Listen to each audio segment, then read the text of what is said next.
여러분은 지금 경제를 조금씩 알아가고 있는 김혜민 PD와 함께하고 계십니다. YTN 라디오 생생경제, 오늘은 건전한 금융시장을 위해 애쓰는 금융위원회의 은성수 위원장과의 특별 대담으로 함께하고 있습니다. 위원장님, 요즘 경제 상황, 우리나라를 포함해서요, 글로벌 경제 상황이 쉽지가 않습니다. 거시적인 평가의 전문가이신 우리 위원장님이 좀 어떻게 내년도의 글로벌 경제와 금융 여건을 전망하시는지가 좀 궁금한데요. 예, 제가 이제 공직에 들어온 지 한 5년 되는데요. 돌이켜 생각해 보면은 매년 경제가 어려웠던 것 같아요. 쉽다고 한 사람은 여기에 없었다. 한 번도 없던 것 같아요. 네. 근데 지나고 보면은 그래도 10년 전이 좋았지. 그래도 20년 전이 좋았지 했는데 그 당시에는 항상 어려웠던 것 같아요. 그때 생각나는 게 올해만 허리띠를 졸라매면 내년 좋아할까 이야기를 30년 들은 것 같아요. 이게 아무래도 전체적으로 고도성장기에서 이제 안정화하다 보니까 사람들이 체감하는 경기가 이제 안 좋은 것 같은데 그래서 언제나 그랬듯이 우리나라 경제와 금융을 둘러싼 상황이 그렇게 녹록치 않습니다. 네. 이제 우선 세계적으로 보면은 미중 무역 분쟁하고 이제 보호무역주의가 계속 아직도 진행되고 있고 여러분 아시다시피 홍콩 사태라든지 그러게요. 브렉시트 이런 글로벌 이제 세계 경제를 영향을 미친 다양한 사건들이 아직도 진행 중이기 때문입니다. 네. 이런 이제 부정적 요인 때문에 다른 나라들도 좀 우리가 이제 우리나라 경제를 걱정하는데 세계 경제를 보면 다 가꾸기 어렵습니다. 안 어려운 나라가 없죠. 우리나라 경제도 결국은 그 중에 하나이기 때문에 어려운 게 마찬가지고요. 다행히 이제 내년에는 저도 뭐 이런 말 하기 좀 조심스럽습니다만은 금년보다 나아지지 않을까라는 기대가 있는 중에 하나가 금년에 이제 반도체 등 주력 산업이 엄청 안 좋았습니다. 네. 그래서 이제 많은 전문가들이 내년에는 좀 나아질 거라고 이제 반도체 경기가 그렇게 기대를 하고 있고요. 네. 우리가 흔히 말하는 이제 경기 사이클이라는 게 있기 때문에 반도체도 사이클이 있기 때문에. 근데 요즘 이 경기 사이클이 잘 안 맞더라고요. 안 맞죠, 좀. 위원장님. 예.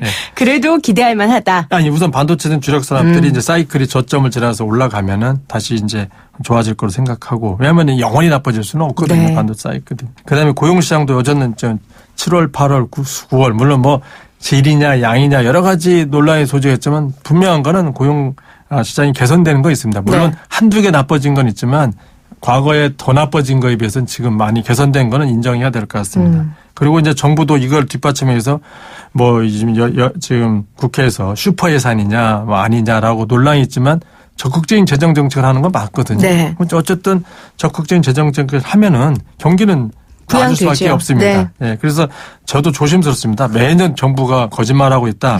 내년은 좋아질 거였다. 이렇게 하지만 꼭 그게 근거 없는 이야기는 아니고 또 정부 의지도 강하고 그래서 내년은 좀 좋아지지 않을까 이렇게 기대도 하고 또 정부 정책을 몸담아서 하나로서 내년이 나아질 수 있도록 저도 같이 힘을 합쳐 노력하겠습니다. 정말 위원장 바람처럼 됐으면 좋겠는데 사실 이렇게 경기가 어려우면 고생하는 건 서민들이잖아요.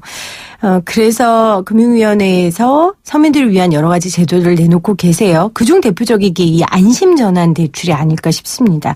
저희 프로그램에도 여러 번 다뤘고요. 청취자들 문의도 굉장히 많았습니다. 올해 안심전환 대출 어떻게 평가하세요? 예, 안심전환 대출 제가 이제 취임하자마자 뭐 저도 논란이 있었고 좋은 정책을 시작을 했는데 또 좋은 평가만 있었던 건 아니고 그래서 참 논란이 많았던 부분인데 어쨌든 이 부분이 서민의 이자 부담을 경감시키고 가계부채 구조 개선을 하겠다는 의지로 이제 시작을 했던 거고요. 네. 저는 긍정적인 효과가 있다고 생각을 합니다. 이번엔 저 안심전환 대출을 통해서 약 27만 가구 이자 부담이 매년 2천억 원 정도 완화될 것으로 추정이 되고요. 네. 당연히 이런 혜택은 서민 위주로 돌아가게 됐다는 건 의미가 있다고 생각합니다. 정말 실생활에 대출 필요한 사람들, 예. 투기가 아니라. 사람들. 예. 네. 그리고 이제 대출 이자가 이제 변동금리에서 고정금리로 전환시켜줬기 때문에 네. 금리 변동에 따라서 생기는 어떤 불안성을 좀 막아줬다는 점에서 큰 의의가 있다고 생각합니다. 그래서 가계부채 아까 처음에 말씀하셨던 가계부채 우리 경제의 뇌관이다. 이런 말씀을 하시는 데 있어서 뇌관의 일부를 좀 줄여줬다는 측면이 있다고 생각합니다. 그런데 저희가 생각했던 것 이상으로 많은 분들이 이제 거기를 신청을 했습니다. 67만 명, 70만 명 했는데 예상했던 숫자보다 훨씬 많은 많으셨어요. 거죠. 이제 그런데 이번에 이제 처음에 신청한 게 이번에 하는 게 한 27만 가구 정도가 우리가 예상했던 선에서 되지 않았을까. 그래서 보니까 나머지 분들이 못 받은 분들한테는 죄송하고 송구스러운 마음입니다. 저희가 이제 이번에 그분들을 이제 정리를 하면서 쭉 이제 조사를 했는데 지금까지 한 5만 명 분들이 이미 다 통보를 돼서 혜택을 받을 거예요. 그다음에 그 정리하는 과정에서 한 6만 명 되는 분들이 이게 이제 좀 소득 요건이 구비가 안 됐거나 아니면 생각을 바꾸셨거나 빠진 분들이 있습니다. 네. 나머지 분들은 지금도 정리를 해서 이제 통보를 할 겁니다. 그러다 보니까 그 6만 명분이 남은 거예요. 여유가 생긴 겁니다. 그래서 6만 명분을 추가로 네. 해줄 수 있는 여유가 생긴 겁니다. 못했던 부분이 많았는데 27만에서 6만을 추가하고 또 나머지에서 추리다 보면은 또 비슷한 형태로 나오면은 네. 뭐 10만 명 정도를 추가로 할 수 있지 않을까 그런 생각이 돼서 여전히 다 드리지 못한 부분에 대해서는 송구스럽고 죄송하다는 말씀을 드립니다. 저는 이 안심전환대출이 중요하다고 생각하는 이유가요. 사각지대 분들이 이용하기에 굉장히 좋은 제도라고 생각을 해요. 그러니까 아예 저소득층 분들은 복지적인 차원에서 커버가 될 텐데 이제 대출을 받아야 되는 근데 어느 정도 소득이 있는 분들이잖아요. 이런 분들에게는 이런 안심전환대출 같은 상품이 꼭 필요하거든요. 사실 지금 계속 위원장님 죄송하다고 말씀하시는 게 몇만 명으로 보는 게 아니라 그 한 사람 한 사람을 보면 얼마나 이 돈이 절실하고 사연이 있으시겠어요. 네. 그래서 아마 계속 죄송하다고 가끔 사과를 하시는 것 같습니다.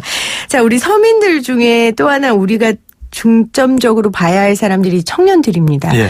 사실 이 청년들을 위한 금융 정책이라는 게 있을까 싶거든요. 어떤 게 있습니까? 예, 우선 먼저 그 말씀드리기 전에 저도 자녀가 있고요. 청년 자녀가 있고.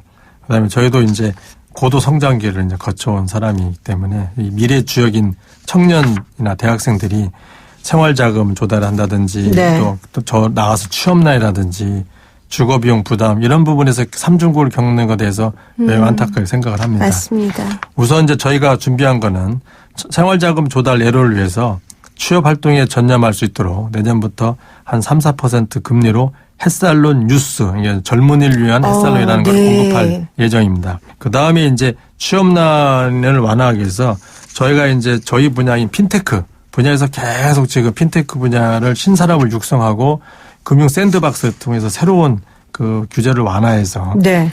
금융 부분에서 양질의 일자리를 창출했으면은 좀 더 낫지 않겠냐 그런 부분 노력을 하고 있고 만약에 청년들이 창업을 하겠다 그러면은 창업 지원을 할 수 있는 이제 창업 우대 자금도 이제 제공하고 있습니다.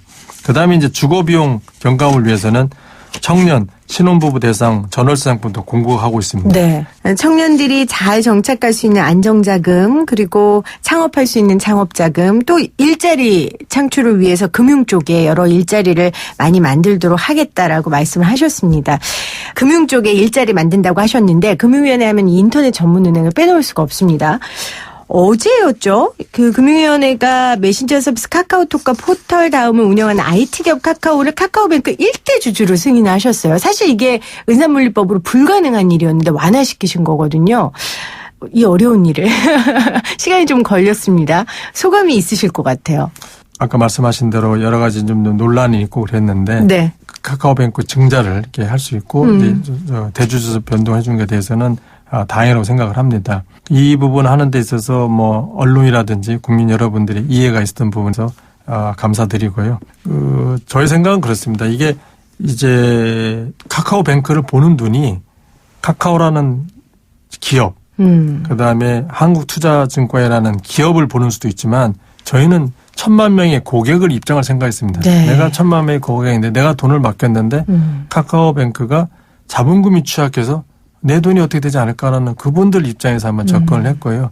그래서 그분들 입장에서 자본금을 증자를 해서 안정적인 장치를 마련하는 게 좋다고 생각을 해서 네. 이번 이제 법이 허락하는 범위 내에서 적극적으로 추진하셨군요. 했던 거고 대개 이제 이렇게 하다 보면은 이제 논란이 있고 보면은 이제 그 논란을 피하기 위해서 이제 안 하고 그러는데 대통령께서도 적극 행정을 해라.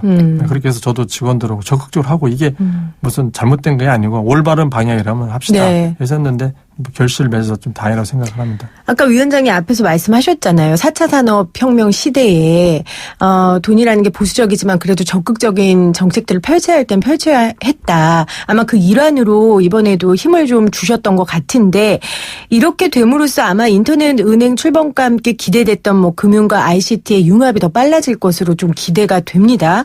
그런데 지금 그 카카오뱅크보다 먼저 생긴 1호 인터넷의 K뱅크는 좀 상황이 안 좋잖아요, 위원장님. 이 부분은 좀 어떻게 정리가 될까요? 저는 그 K뱅크죠. K뱅크도 저희가 이제 K뱅크하고 대화를 합니다. 그래서 K뱅크도 자본 증자가 필요한 거고 아마 이제 거기에 이제 공정거래법이라든지 대주 적격성 문제가 조금은 걸려 있는데 저희는 K뱅크한테 적극적으로 주주들이 증자 노력을 하면 좋겠다라는 뭐 소통을 하고 있습니다. 왜냐하면 아까 말씀드린 대로 K뱅크의 주주의 문제가 아니라 네. K뱅크의 고객 입장을 생각해서 증자를 해야 된다는 생각하고 적극적으로 협조할 그런 생각이 갖고 있습니다. 고객 입장에서 판단하시니까요. 네. 네. 그러면 연말에 어떻게 지금 또 하나의 카카오뱅크 기대도 됩니까? 위원장님의 의지는 확고하신 것 같은데. 예, 지금 일단 그 신청이 들어왔고요. 네. 세계은행이 후보자가. 그래서 지금 이제 연말이 이 2달 안에 이제 그거를 해준다고 하니까 그렇다면은 제가 알기로는 한 12월 중순까지 결론을 내고 있고 그분들을 이제 심사를 하는 분들이 있고 평가위원회가 있고 이제 감독원에서 또 이제 검증을 하고 이제 저희가 하는 건데 물론 이제 신청했다고 다 해주는 건 아니고 왜냐면은 고객들이 돈을 맡기잖아요. 네. 그 맡긴 고객들이 안심할 수 있도록 충분한 자격 요건을 보는 거는 그거는 뭐 당연하다고 생각합니다. 충분히 자격 요건이 됐다고 하면은 저희 생각에 금년 이제 12월 중순까지 또 좋은 결과가 나오기를 기대를 합니다. 네. 오늘 위원장님이 가장 많이 쓰신 말씀이 고객 입장이랑요. 죄송하다였어요. 근데 제가 이 두 문장에서 굉장히 많은 걸 느꼈습니다. 고객 입장이라는 건 명확한 방향성을 갖고 가시겠다라는 말씀이시고 죄송하다라고 계속해서 사과를 하시는 건 그만큼 조심스럽게 나도 금융 고객이라는 마음으로 하나하나 접근하신다는 것 같아서 저도 금융소비자 입장으로 국민의 한 사람으로 굉장히 안심이 됐고요. 조성하다는 것도 하나는 자원을 한정됐는데 그렇죠. 기대는 높아가지고 높은 기대를 다 충족시키지 못하는 부분이 이제 네. 좀 안타깝다는 취지로. 네, 저도 모든 청취자를 다 만족시킬 수는 없습니다. 위원장님, 해야 될 얘기가 너무 많은데 그래도 요 얘기는 꼭 하고 마무리해야 될 것 같아요. 이제 한 아세안 특별정상회의가 곧 개최될 예정입니다. 금융 분야에서 좀 어떤 의미들, 어떤 성과가 회의를 통해서 있을 거라고 보십니까? 예, 저희가 이제 우리 은행들이나 금융기관들이 아세안 지역에 많이 진출했습니다. 네. 최근에 한 2배 가까이 진출했기 때문에 상당히 활동을 하고 있는데 그러다 보면은 이제 저희 은행도 좋고 그 나라에 있는 고객이나 기업들도 도움이 됩니다. 근데 이제 한편으로 우리도 옛날에 이제 경험했습니다만은 많은 외국계 은행에 오면 좀 부담감을 느끼는 네. 경우도 있습니다. 네. 혹시 우리 시장을 뺏기지 않을까. 사실 우리도 경험했기 때문에요. 그래서 저는 그분들의 걱정을 이해를 합니다. 또 그분들의 입장에서, 그분들의 고객 입장에서. 네. 그 나라가 또 같은 얘기니까. 그럼요. 근데 이제 이번에 한 아세안 정상회의를 하면서 저희 대통령하고 이제 그분 정상들하고 많은 대화를 하면서 우리가 상호 서로가 좋을 기회가 있다는 부분이 설득이 되고 상생할 수 있는 게 설득이고 그다음에 이렇게 되면은 우리 기업들이 가면 긋는 나라도 좋다. 경제에 도움이 된다라고 설득이 되면은 그런 불안감이나 그런 것이 줄어들게 될 거고 그러면 우리 기업 은행들은 좀 더 많이 진출할 수 있는 기회가 될 거라 생각합니다. 물론 우리 입장에서는 도움이 될 겁니다. 우리 정상회담이. 그리고 저는 꼭 그게 한국만 좋은 일은 아니라고 생각을 하고 그래서 그런 의미에서 한 아세안 정상회담이 꼭 금융 분야는 당연히 좋은 결과가 있을 거고 다른 기업들도 그런 나라에 진출하는데 많은 이제 도움이 될 거라고 해서 좋은 회의가 될 거라고 생각하고 네. 기대가 큽니다. 네, 저희도 기대해 보도록 하겠습니다. 네. 자, 위원장님 오늘 함께해 주셔서 너무 감사한데요. 마지막으로 우리 청취자분들께 한 말씀 부탁드립니다. 예, 감사합니다. 우선 이제 말씀을 이제 앞에서 드렸는데 되게 이제 금융하면 어렵다는 인식이 많이 있습니다. 금융 자체가 갈수록 내용이 어렵고 또 아까 말씀드린 소비자들이나 기업들은 금융회사 문턱이 높다. 그래서 어렵다. 이런 말씀을 하시고 또 금융회사 사람들은 정부가 어렵다. 전부 다 어렵다는 이야기가 많습니다. 네. 그래서 이제 그 부분은 이제 소통이 중요한 것 같아요. 서로가 정부하고 금융회사하고 소비자하고 그래서 소통이 중요한데 저로서도 이제 일반 국민과 금융회사가 느끼는 어려움을 이해하고 해소하고 네. 저희가 먼저 다가 손을 내미는 금융이 되도록 노력하겠습니다. 친근한 금융, 비가 올 때 우산을 뺏는 게 아니고 비가 올 때 우산을 같이 쓰는 금융이 되도록 저희가 노력할 테니까 국민 여러분도 많은 관심과 응원을 부탁드립니다. 네. 감사합니다. 오늘 생생경제에 나오신 것만으로도 일단 친근한 금융은 이루신 것 같습니다. 네, 감사합니다. 네, 더 친근해지려면 내년에 한번 더 나오셔야 됩니다. 명심하겠습니다. 네, 고맙습니다. 지금까지 금융위원회 은성수 위원장이었습니다.